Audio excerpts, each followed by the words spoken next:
En enseñanza bíblica, hoy vamos a aprender a través del libro de Efesios en sí lo que Dios a través del Espíritu Santo le revela a Pablo a la iglesia de Éfeso, y vamos a comprender más que todo la nueva vida en Cristo. Así que nuestro punto es poner atención, nuestro deseo es analizar y ver realmente lo que el libro de Efesios nos trae como edificación, como la iglesia de Cristo que está interesada en agradar a Cristo, esta iglesia que nosotros debemos ser y demostrar nuestro interés a través del estudio, a través de la lectura y sobre todo comprensión del libro de Efesios, la cual nos trae una edificación que nos hará cada vez más al compromiso que tenemos con Cristo y a ejercerlo como debe de ser. Así que juntos aprendamos, pero antes nuestra habitual lectura bíblica. Capítulo 4. La unidad del Espíritu.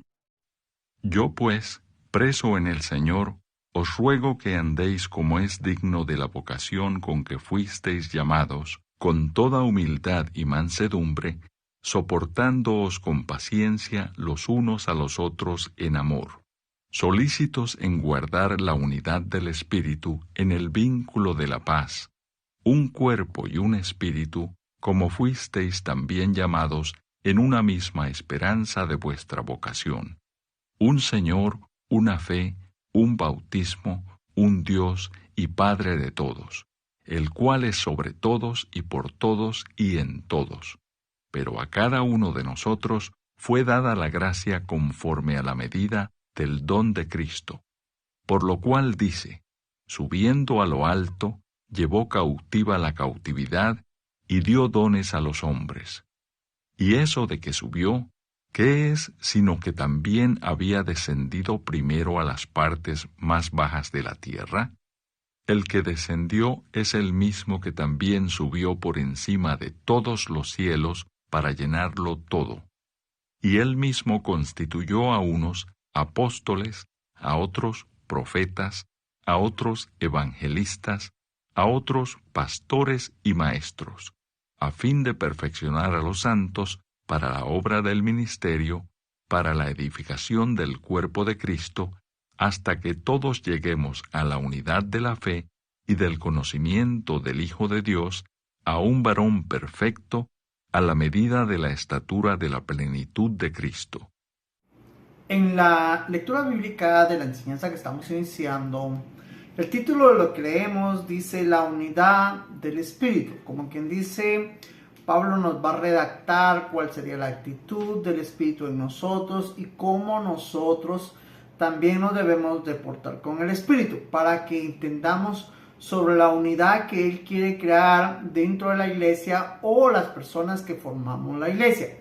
Es por ello que lo tocamos para que entendamos realmente el punto, la vida en Cristo. Ese es el objetivo del cual en este caso le puse al enfoque de lo que estamos aprendiendo. Así que iniciamos en el verso 1, dice que puesto que preso en el Señor, Pablo se considera como preso en el Señor, dice que os ruega, digamos, Pablo no impone, no exige, no utiliza su autoridad, sino sabe que de cierta manera el Señor a través de nosotros ruega al mundo, en este caso a la iglesia, para que la iglesia aprenda a comportarse. Dice que les ruega que ellos deben andar según la vocación a la que fueron llamados, como es digno de andar. Digamos, en este caso Pablo está diciendo, yo quiero rogarles que ustedes entiendan que deben de andar de una manera digna al punto que fueron llamados. Como dice, no pueden andar según ustedes entiendan, no pueden andar según ustedes interpreten, no pueden andar según ustedes crean que es. Ustedes necesitan andar según el Espíritu va a crear en ustedes, o el Espíritu les va a hacer entender que es preciso o necesario andar, y les va a describir qué es lo que deben de hacer. Así que es lo primero que encontramos en el verso 1. Entonces, en el verso 2 encontramos que describe que deben de andar con humildad, con mansedumbre y con paciencia para soportarse los unos a los otros por amor. Como que dice, Necesito en mi vida ser manso, humilde, para soportar a otras personas o a los que están en la iglesia en amor. Como quien dice, la única manera en la que yo puedo estar en la iglesia, entender que habrán unos que malinterpreten la palabra, habrán algunos que van a hacer cosas que no son dignas, pero yo debo entender que debo aplicar a mi vida mansedumbre y humildad, para tener paciencia, para no venir y exaltarme, no andar en la carne peleando con aquellos que malinterpretan la palabra, que hacen cosas no dignas y que de cierta manera nosotros necesitamos comprender para que entendamos que la unidad del Espíritu, que era el título, nos va a llamar a que nos amemos unos a los otros tal como somos, entendiendo que esta persona, digamos, si alguien está haciendo algo malo, tarde o temprano se dará cuenta, y basados en que también el Espíritu, así como me lo hace sentir a mí, se lo va a hacer sentir a esta persona, para que esta persona entienda que no puede andar haciendo lo que está haciendo mal. Esa es la unidad que el Espíritu quiere darnos a entender para que entendamos la vida en Cristo.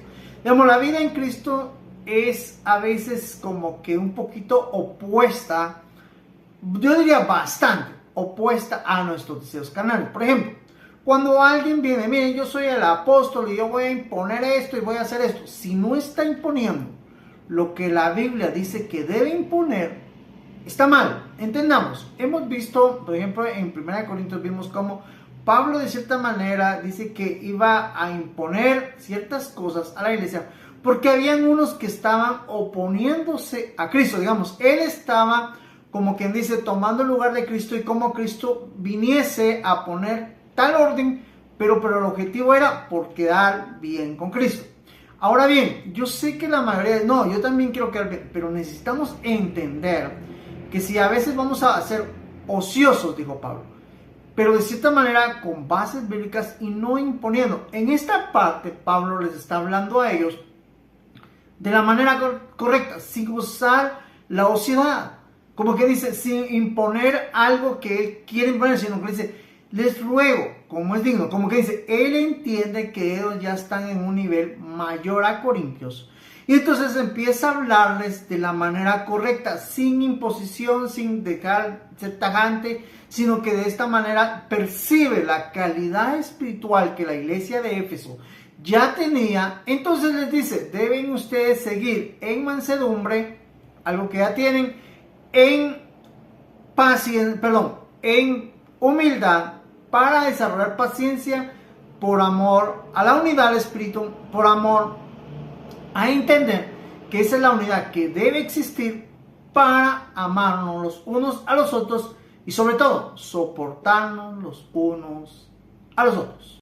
En el verso 3 les dice solícitos, como que dice prestos, dispuestos a guardar la unidad del Espíritu en el vínculo de la paz. Como que dice, si algo necesitamos entender dentro de la iglesia es que necesitamos tener solicitud, pronta actitud o deseo de hacer algo que el Espíritu nos manda a hacer. Es tener unidad y tener paz.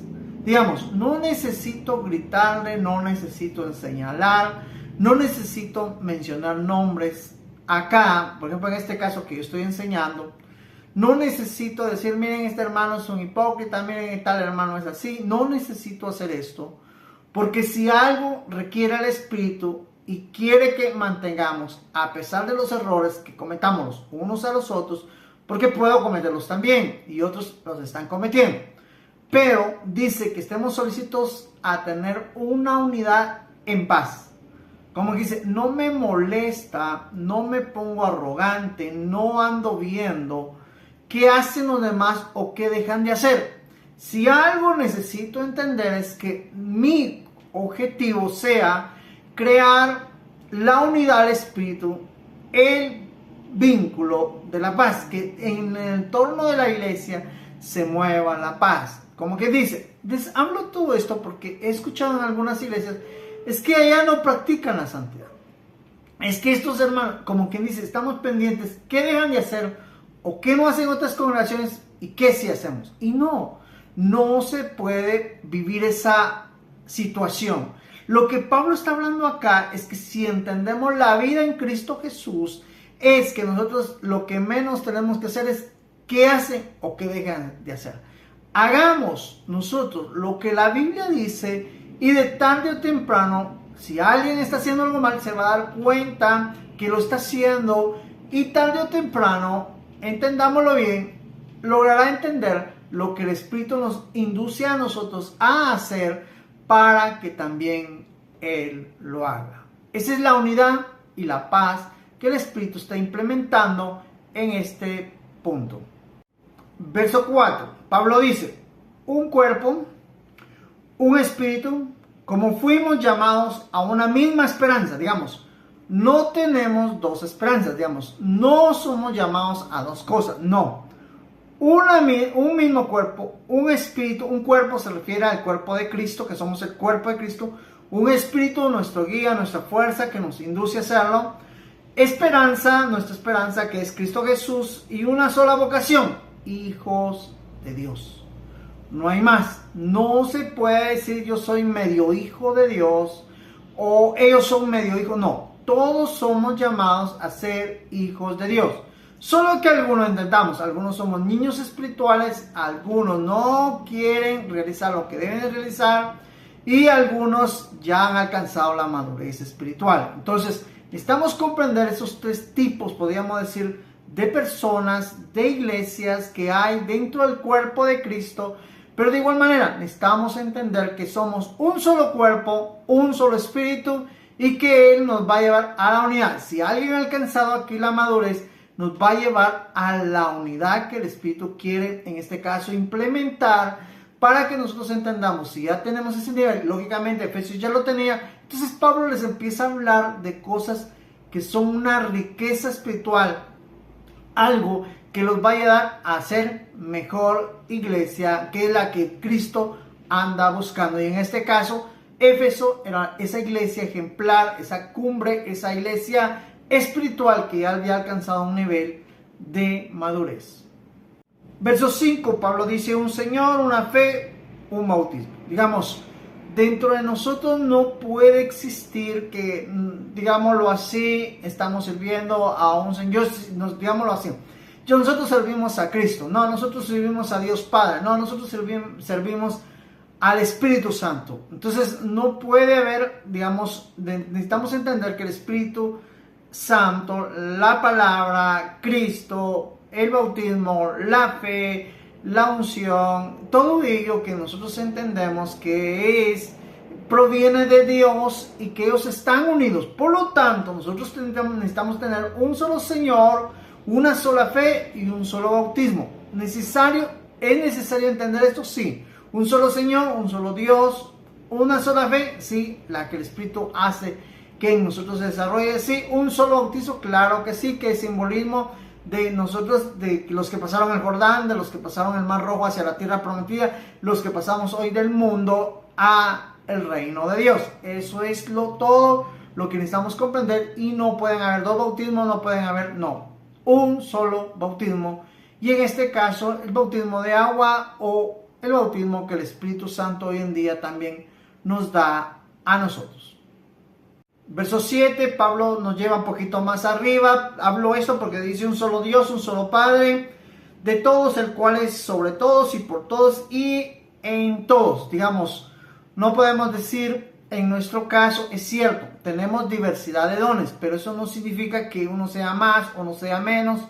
Necesitamos entender que el Espíritu nos está capacitando, nos ha dado dones, pero es para utilizarlo en el propósito de la edificación de la iglesia, como que dicen, en la capacitación de la iglesia. Un solo Espíritu, un solo Dios, un solo Padre, es por todos y en todos. Como que dice, Él elabora según la operación. Digamos, yo no puedo decir, a mí me usa el Espíritu, a ustedes no sé. No, a mí me usa el Espíritu, y si ustedes también tienen la misma intención de ser usados por el Espíritu, los va a usar. Siempre en el mismo punto, en la unidad espiritual, a paz, a mansedumbre, no a pleitos, no a iras, no a contiendas, no a provocaciones, nada de eso. El Espíritu Santo es uno en nosotros y va a hacer que nosotros también seamos uno a través de él. Verso 7 nos aclara, dice, pero cada uno de nosotros nos fue dada la gracia conforme a la medida del don de Cristo. Como que dice, a cada uno nos fue dado gracia, espíritu o don, eso es, o ministerio, según Cristo nos dio a nosotros. Pero eso no significa, por ejemplo, que en este caso yo tenga capacidad de entender mejor la Biblia. Es un ejemplo nada más, no estoy diciendo que así sea. Pero eso no me da la capacidad de decir, miren, este hermano malinterpreta, este hermano no. Puede ser que nosotros, dentro de algunos ministros, malinterpreten la palabra, pero eso no me da la capacidad de humillarlos, de escribirlos, de hablar mal de ellos, de oponerme. No me da la capacidad, digamos. Que ellos entiendan que posiblemente a ellos no les fue dado el don que yo tenga, esa es otra cosa. Y que a mí no me ha sido dado el don que ellos tienen, eso no nos hace diferente. Por eso Pablo toca esto, dice, conforme a la gracia, el don que nos ha sido dado según Cristo. No es algo que nos debe asombrar, que yo soy más, que normalmente dentro de la carne, dentro de una empresa, dentro de un deporte, siempre nosotros tenemos el punto, ¿quién es más? ¿Quién puede más? ¿Quién puede superar más? ¿Quién hace más del otro? ¿Quién quiere ser el primer lugar? Dentro de todo. En la iglesia no hay primer lugar. Entra en la iglesia, entre más hagas, no buscas pretender ser el mejor. Entre más hagas, y es que logras hacer, pretendes servir como Cristo sirvió y nos vino a enseñar a servir, que es el fundamento de poder desarrollar los dones que Cristo nos ha dado. Verso 8, ya Pablo entonces acá empieza a hablar sobre lo que Cristo hizo en cuanto a darnos dones y llevarse la cautividad. Algo que necesitamos entender es cómo Cristo quita la cautividad. Como quien dice, quita la potestad que la cautividad tenía. En este caso necesitamos entender, como Él no había muerto, como Él no había derramado, no nos había comprado, como quien dice, de cierta manera, Él se manifestaba con el pueblo de Israel en el pasado, pero no a la humanidad, sino a aquellos que de cierta manera vivían cerca, pero no la humanidad entera como hoy en día lo hacen. Él necesitaba venir, necesitaba padecer, necesitaba ser sacrificado, pagar con su sangre el precio de nuestra vida, y entonces la cautividad sería quitada. Como dice, el poder que Satanás tenía sobre nosotros, porque no habíamos sido comprados, porque de cierta manera, miren, cuando Satanás se introdujo el pecado al mundo, necesitamos entender a la humanidad. Entonces necesitamos entender que ahí nos volvimos propiedad de Él.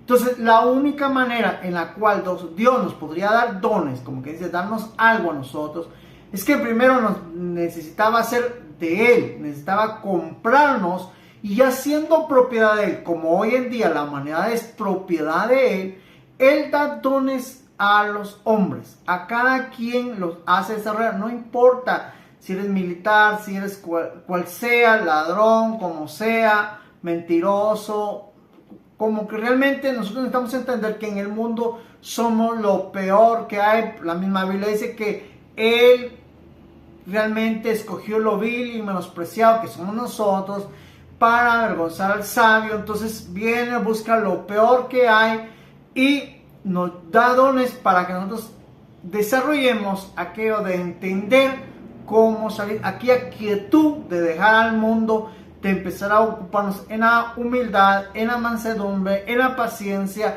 para la unidad del espíritu, ya no en contienda, ya no en pleitos, ya no en esto, sino que realmente necesitamos comprender que la vida en Cristo es mansedumbre, paz, paciencia, amor, para la unidad, paz, para la unidad que realmente Cristo quiere desarrollar en nosotros. En el verso 9, Pablo recalca sobre que Cristo subió, pero también dice que Él descendió a las profundidades de la tierra, y nos habla de esto porque eso realmente sucedió. Digamos, cuando Cristo fue tomado al cielo, subió, pero antes que Él subiera, cuando Él murió, cuando Él fue crucificado, murió, descendió también a las partes bajas de la tierra. Entonces, realmente lo que Pablo aquí está hablando es cómo el Señor sube, pero también bajó y de ahí abajo surgió y subió, para que entendamos lo que dice en el verso 10.